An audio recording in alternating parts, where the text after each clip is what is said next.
Une pièce ramassée sur le champ de bataille, comme un trophée de guerre, un symbole.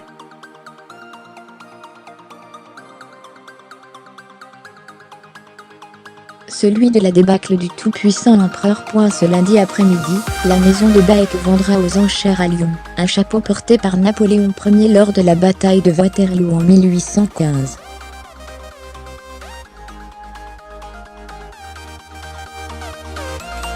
L'un de ceux qu'il a abandonné lors de sa fuite. L'objet a été trouvé par le baron Arnoux Jacques van Zwijlen van Nigevelet, un capitaine des dragons.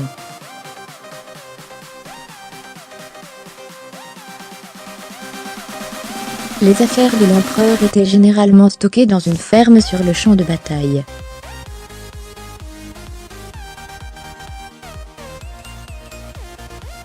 Elle a été dévalisée par les militaires ennemis des Français. Ce capitaine se servit et l'a ensuite transmis à ses héritiers, raconte Étienne de Baek, commissaire-priseur.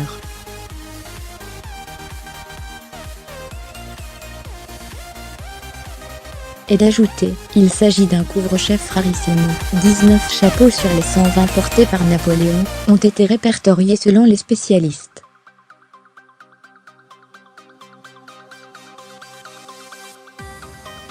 Fermez les guillemets. Quant à savoir s'il s'agit bien du chapeau de Napoléon, on ne saura jamais si cet homme racontait la vérité.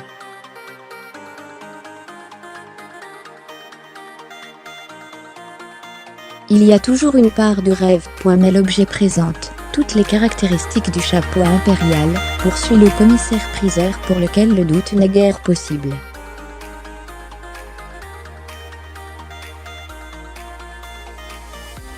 C'est un modèle plus solide. L'empereur avait fait modifier ses couvre-chefs en renforçant la partie supérieure de l'aide de l'intérieur pour les attraper plus facilement.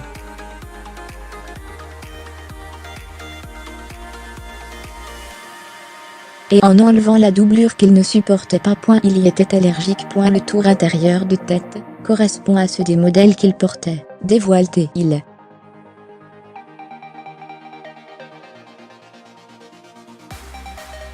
Autre comparatif, la longueur du chapeau mesure 49 cm, comme ceux du musée de l'armée, et notamment celui de la campagne de Russie.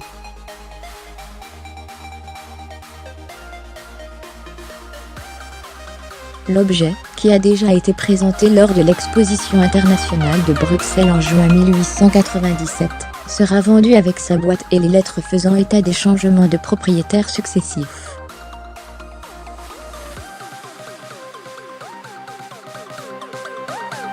Le prix d'attribution devrait se situer autour de 30,000 ou 40,000 €, une estimation raisonnable pour le commissaire-priseur.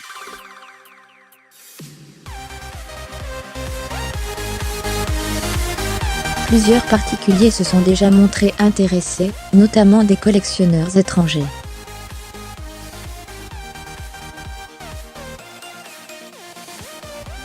Rien de surprenant, Napoléon est l'un des personnages historiques qui fascinent le plus, répond Étienne de Baek.